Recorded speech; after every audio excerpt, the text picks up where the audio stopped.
Good morning, मी Manali. News 18 लोकमतमध्ये आपल्या सगळ्यांचं स्वागत. सकाळचे 8 वाजलेत. आपण पाहताय सकाळच्या बातम्या आणि या सगळ्या बातम्या आपण सविस्तर पाहणार आहोत बुलेटिनमध्ये. तर बुलेटिनची सुरुवात करणार आहोत ती म्हणजे शिवसेनेचे पक्षप्रमुख उद्धव ठाकरे यांच्या मुलाखतीचा दुसरा भाग आज समोर येतोय. या मुलाखतीमधून उद्धव ठाकरे यांनी शिंदे गट आणि भाजपवर जोरदार हल्लाबोल केलाय. मला सातत्याने असं भासवलं जात होतं की काँग्रेस दगा देणार आणि पवार साहेबांवर तर अजिबात विश्वास ठेवता येणार नाही. अजित पवारांबद्दलही माझ्याकडे येऊन बोलायचे, मात्र मला माझ्याच माणसांनी दगा दिला, असा खुलासा उद्धव ठाकरे यांनी केलाय.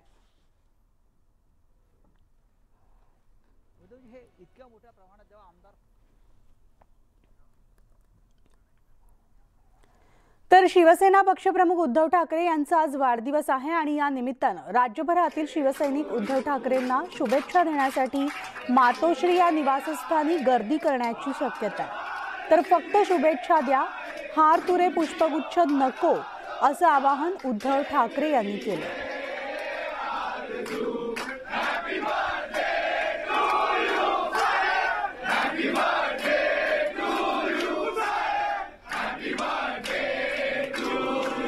तर आपण थेट मातोश्रीवर जाणार आहोत. आमची प्रतिनिधी रुचा खानोलकर आपल्यासोबत आहेत. थेट आपण जाऊयात. Good morning Rucha. आज उद्धव ठाकरे यांचा वाढदिवस आहे, त्यामुळे राज्यभरातून शिवसैनिक जे आहेत ते आज मातोश्रीवर येणार असतील उद्धव ठाकरे यांना शुभेच्छा द्यायला.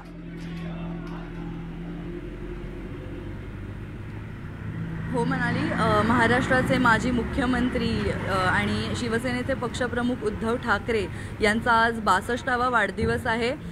मातोश्री या त्यांच्या निवासस्थानी आपण आहोत. इथं जो प्रवेशद्वार आहे तिथे फुलांचं एक धनुष्यबाण आपल्याला दिसतंय. अतिशय सुंदर अशी फुलांची सजावट करण्यात आलेली आहे. समोरच्या बाजूला जर आपण पाहिलं तर बॅनरची रांग लागलेली आहे. कोणतीही शिवसेनेची अवजड वाहतूक सेना असो किंवा इतर ज्या मुंबईतल्या शिवसेनेच्या संघटना आहेत त्या सगळ्यांकडून त्यांना शुभेच्छा दिल्या जातात वाढदिवसाला. आणि महाराष्ट्रात ठिकठिकाणी अगोदरच माजी मुख्यमंत्र्यांच्या वाढदिवसाची चर्चा सुरू होती. ठिकठिकाणी वाढदिवस साजरे केले सुद्धा गेलेत. आपल्यासोबत इथे त्र्यंबकेश्वरून आलेले दादा आहेत, अंकुश पवार. दादा, तुम्ही कुठून आलात, किती वेळ लागला आणि तुम्ही पायी आलात का? मी जालना जिल्हा, तालुका बदनापूर. आणि मी असं बोललो होतो की आपलं सरकार जर पूर्वीसारखं व्यवस्थित झालं तर मी कावड यात्रा चालू करेन. आणि कावड यात्रा मी ते चालू व्हायच्या आधीच केलेलं आहे आणि मला 3 दिवस आज इथपर्यंत यायला लागलेले आहेत. हे तुम्ही जे पाणी आणलंय ते नेमकं काय आहे, ते भेट देणार आहात का उद्धव ठाकरेंना?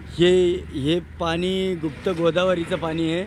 या गुप्त गोदावरीमध्ये अनेक जणांना ते या गोदावरी मातेने सामावून घेतलेलं आहे. तसंच एकनाथ शिंदे साहेबांना सामावून घेतील साहेब, फक्त त्यांनी येऊन मातोश्रीवर माफी मागावी. तर शिवसैनिकांच्या या भावना आहेत. आपल्या लाडक्या नेत्याला वाढदिवसाला शुभेच्छा देण्यासाठी सकाळपासून त्यांनी इथं यायला सुरुवात केली आहे. मनाली, धन्यवाद रुचा या सविस्तर माहितीसाठी. वयात पुढच्या बातमीकडे ती म्हणजे नाशिक जिल्ह्यामध्ये शिवसेनेला पुन्हा एक धक्का बसलाय. इगतपुरी तालुक्याचे शिवसेनेचे माजी आमदार काशीनाथ मेंगाळ यांनी शेकडो कार्यकर्त्यांसह शिंदे गटात प्रवेश केलाय. मुख्यमंत्री एकनाथ शिंदे यांच्या उपस्थितीमध्येच त्यांनी हा प्रवेश केला असून खासदार हेमंत गोडसे यांच्या उपस्थितीत मेंगाळ शिंदे गटामध्ये सामील झाले असून मुख्यमंत्री एकनाथ शिंदे नाशिक दौऱ्यावर येण्याआधीच शिंदे गटात इनकमिंग सुरू झाली आहे. आणि आता बातमी आहे पावसासंदर्भातली, कारण राज्यात पुढील 3 दिवस मुसळधार पावसाची शक्यता वर्तवण्यात आली आहे. पुढील 3 दिवस विजांच्या कडकडाटासह पावसाचा अंदाज असून पुण्यासह सातारा, सांगली, कोल्हापूर, सोलापूर, अहमदनगर, नांदेड, हिंगोली, अमरावती, वर्धा तसंच चंद्रपूर, गोंदिया आणि गडचिरोली या 18 जिल्ह्यांना येलो अलर्ट जारी केलाय. तर येत्या काही तासांमध्ये या ठिकाणी विजांच्या कडकडाटासह हलका ते मध्यम पावसाची शक्यता आहे. जुलै महिना सुरू झाल्यापासून राज्यभरामध्ये दमदार पावसानं हजेरी लावली आहे.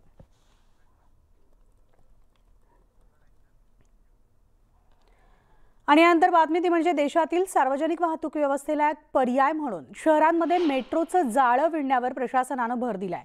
मात्र गेल्या 6 ते 7 वर्षांमधले सगळेच मेट्रो प्रकल्प हे आर्थिकदृष्ट्या तोट्यात असल्याचं संसदीय समितीच्या अहवालात समोर आले। प्रकल्प अहवाल तयार करताना अपेक्षित धरण्यात आलेली प्रवासी संख्या आणि प्रत्यक्ष प्रवासी यामध्ये मोठी तफावत आढळली आहे। तर संसदेच्या स्थायी समितीनं दिल्ली, मुंबई, बेंगळुरूसह सगळ्याच शहरांमधील मेट्रो प्रकल्पांचा आढावा घेत अहवाल संसदेला सादर केला आहे। दिल्ली आणि मुंबई या 2 शहरांमधील मेट्रो प्रकल्पांचा अपवाद वगळता अन्य शहरांमधील प्रवाशांची संख्या अपेक्षेप्रमाणे वाढलेली नाही। तर बंगळुरू मेट्रो प्रकल्पामध्ये अपेक्षेच्या 50% प्रवासी सेवेचा लाभ घेतात आणि हैदराबाद, चेन्नई या शहरांमध्ये प्रवाशांचा प्रतिसाद हा अल्प पाहायला मिळतोय।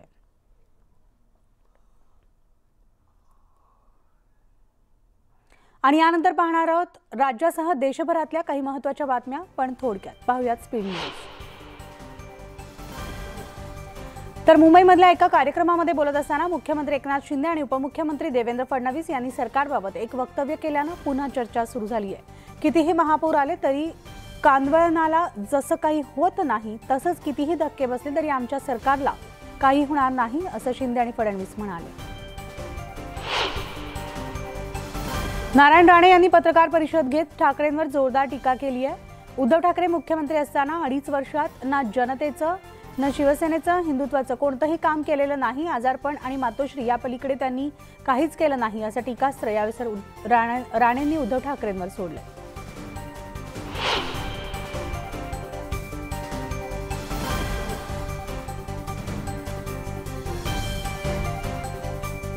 तर शिंदे यांनीच उद्धव ठाकरेंनी केलेल्या टीकेला प्रत्युत्तर दिले। सामनाच्या मुलाखतीमध्ये आज उद्धव ठाकरेंनी शिंदे गटाची पालापाचोळा म्हणत टीका केली होती आणि त्यालाच आता एकनाथ शिंदेंनी उत्तर दिलं असून पालापाचोळ्याचा इतिहास घडवतो असं उत्तर एकनाथ शिंदे यांनी उद्धव ठाकरेंना दिलं। शिवसेना प्रमुख बाळासाहेब ठाकरे यांची असून स्मिता ठाकरे यांनी सह्याद्री अतिथीगृहात मुख्यमंत्री एकनाथ शिंदे यांची सदिच्छा भेट घेतली। सध्या शिवसेना ठाकरे आणि शिंदे गटामध्ये विभागली गेली आहे। अशातच स्मिता ठाकरे यांनी एकनाथ शिंदे यांची भेट घेतल्यामुळे राजकीय चर्चांना उधाण आले। पत्राचा पुनर्विकास प्रकरणी ईडीनं संजय राऊतांना समन्स जारी केला असून राऊतांना सकाळी 11 वाजता चौकशीसाठी बोलावण्यात आलं। संसदेचं अधिवेशन सुरू असल्यानं राऊत चौकशीसाठी उपस्थित राहणार की गेल्या वेळेप्रमाणेच वकिलांमार्फत मुदतवाढीचा अर्ज करणार हे अद्याप स्पष्ट झालेलं नाही।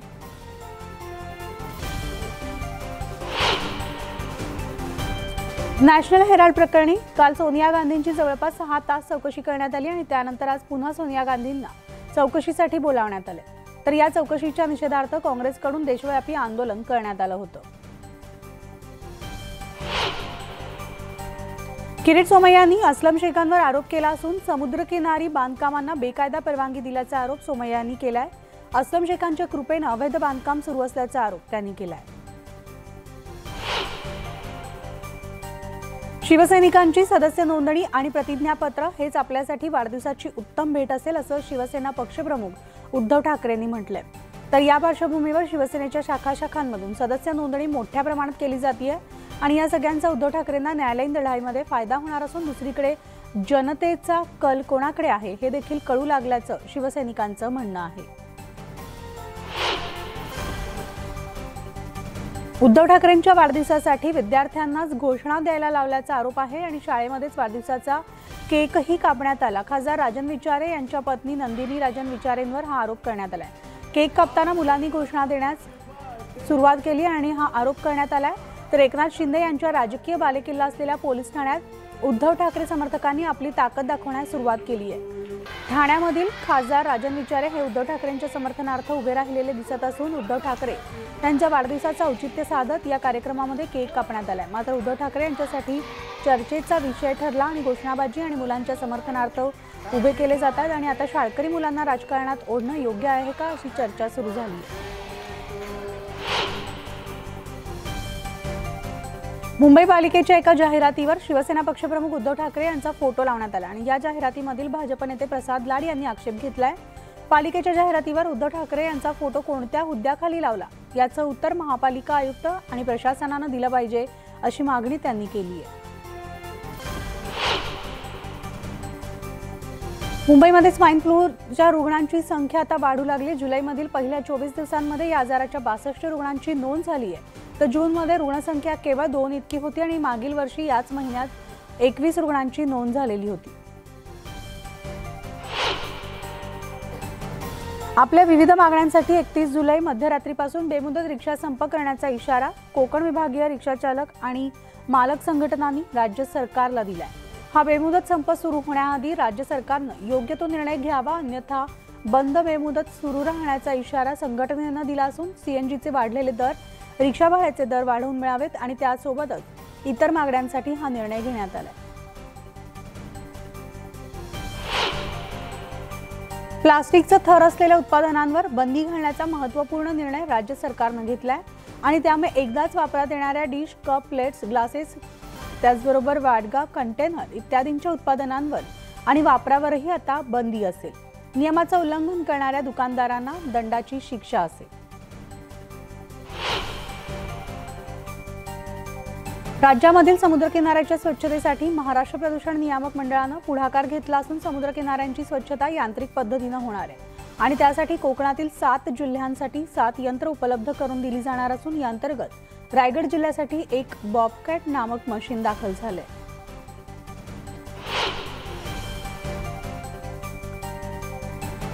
तर 2च मंत्री आहेत, त्याला सरकार कसं म्हणायचं, अशा शब्दात काँग्रेसचे आमदार विश्वजित कदम यांनी खिल्ली उडवली आहे. तसंच पूर परिस्थितीमुळे सामान्य नागरिक, शेतकरी अडचणीत असल्यानं त्यांना मदतीची गरज आहे, पण सरकारच अस्तित्वात नाही अशी टीका आमदार कदम यांनी केली आहे. ते सांगली इथं बोलत होते. जे नुकसान झालं ते दाखवा, अन्यथा उभा आघाडीन आणि स्वतः जोड्यानं मारीन, अशी तंबी भाजपा आमदार दादाराव केचे यांनी सिंचन विभागाच्या कनिष्ठ अभियंत्याला दिली आहे. कारंजा तालुक्यामध्ये पावसामुळे झालेल्या पिकांच्या नुकसानीची पाहणी त्यांनी केली. यावेळी सिंचन विभागाच्या कनिष्ठ अभियंत्यांना दादाराव केचे यांनी लक्ष केलं. सिंधुदुर्गमध्ये जिल्हा काँग्रेस कमिटीकडून औरसे इथं मूक सत्याग्रह आंदोलन करण्यात आलं. सोनिया गांधींच्या ईडी चौकशीवरून काँग्रेस कार्यकर्त्यांनी केंद्र सरकारविरोधात जोरदार घोषणाबाजी केली आहे.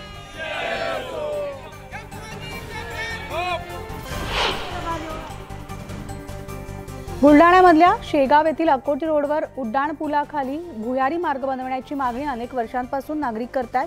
अखेर प्रशासनानं हा विषय गांभीर्यानं घेतला असून संबंधित विभागानं जागेची पाहणी केली आणि त्यामुळे भुयारी मार्गाचं काम लवकर सुरू होण्याचे संकेत मिळाले.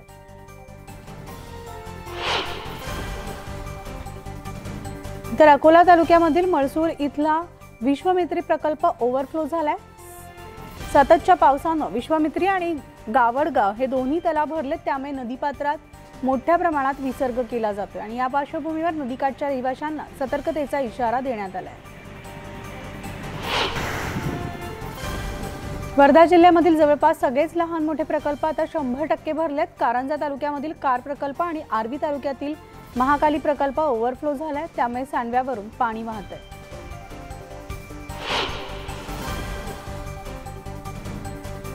जालन्यामधील निम्न दुधना प्रकल्पाच्या पाणी पातळीमध्ये मोठी वाढ झाली. हवामान खात्यानं आणखी पावसाचा इशारा दिल्यामुळे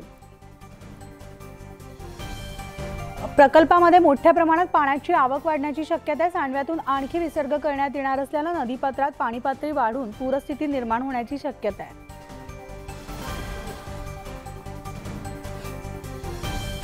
जळगाव जिल्ह्यामधील सातपुडा पर्वतरांगांमध्ये सुरू असलेल्या पावसामुळे धरणं तसंच मध्यम प्रकल्प पूर्ण क्षमतेनं भरलेत. तर यावल तालुक्यामधील अनेक उपनद्यांमध्ये पाणी वाहू लागल्यानं ग्रामस्थ तसंच शेतकऱ्यांनी समाधान व्यक्त केलंय. विहिरींमधील पाण्याची पातळी वाढल्यानं पिण्याच्या पाण्याचा प्रश्न हा सुटणार आहे. तसंच शेतीसाठी देखील हे पाणी उपयुक्त ठरणार असल्यानं शेतकऱ्यांनी समाधान व्यक्त केलंय.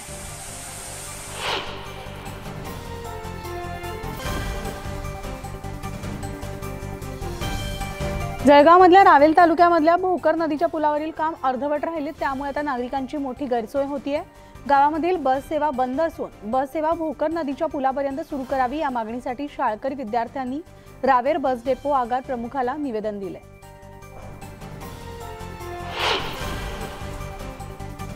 जळगावच्या गिरणी नदीच्या पुलावरून जाताना एक तरुण नदीत पडलाय. संदीप पाटील असं या तरुणाचं नाव आहे आणि तो पाय घसरून पडल्यानं पाण्याच्या प्रवाहात वाहून गेल्याची धक्कादायक घटना घडली आहे.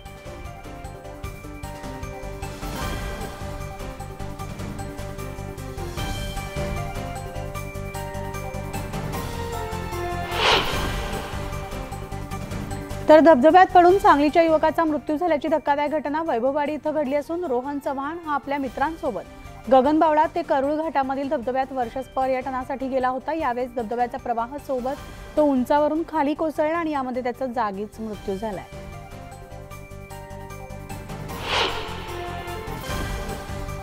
दौंड शहराला लागून असलेल्या सोनवडी गावाच्या हद्दीतील स्लीपर कंपनीमध्ये अल्पवयीन मुलांना कामाला जुंपलं जात असल्याचा धक्कादायक प्रकार उघडकीस आलाय।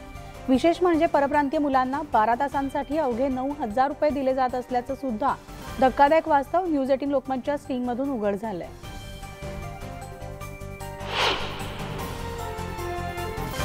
यवतमाळच्या पुसद इथं एका कुटुंबाला गावच्या सरपंचासह नातेवाईकांनी बेदम मारहाण केल्याचा आरोप होतोय। डीजेवर लावलेल्या गाण्यावर आक्षेप घेत मारहाण करण्यात आल्याचं बोललंही जाते। या प्रकरणी 9 जणांविरोधात गुन्हा दाखल करण्यात आला असून पोलीस आरोपींचा शोध घेत आहेत।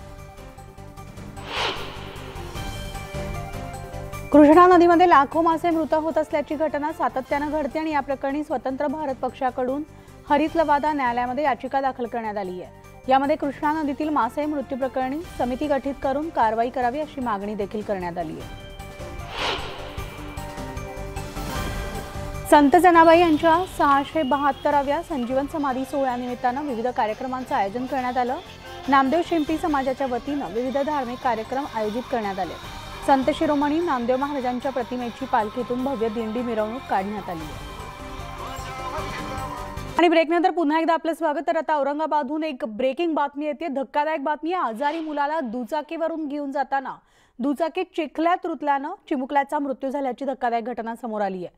औरंगाबादच्या गंगापूर तालुक्यातल्या लखमापूर इथं ही घटना घडली असून या घटनेमुळे परिसरात हळहळ व्यक्त होतीये। तर 8 वर्षीय कृष्णा परदेशीच्या पोटात दुखू लागल्यानं त्याचे वडील बाबूलाल परदेशी हे त्याला दुचाकीवरून गंगापूर इथं डॉक्टरांकडे घेऊन जात होते। मात्र जाताना खराब रस्त्यामध्ये चिखल झाल्यामुळे त्यांची दुचाकी त्यात फसली आणि तासभर अथक परिश्रम करून देखील मोटरसायकल चिखलातून काही केल्या निघत नव्हती। अखेर उपचाराअभावी दुर्दैवानं त्यांच्या मुलानं त्यांच्या डोळ्यासमोर प्राण सोडलेले आहेत। तर या घटनेनंतर नेते आणि शासकीय अधिकारी यांच्या विरोधात संताप व्यक्त केला जातोय।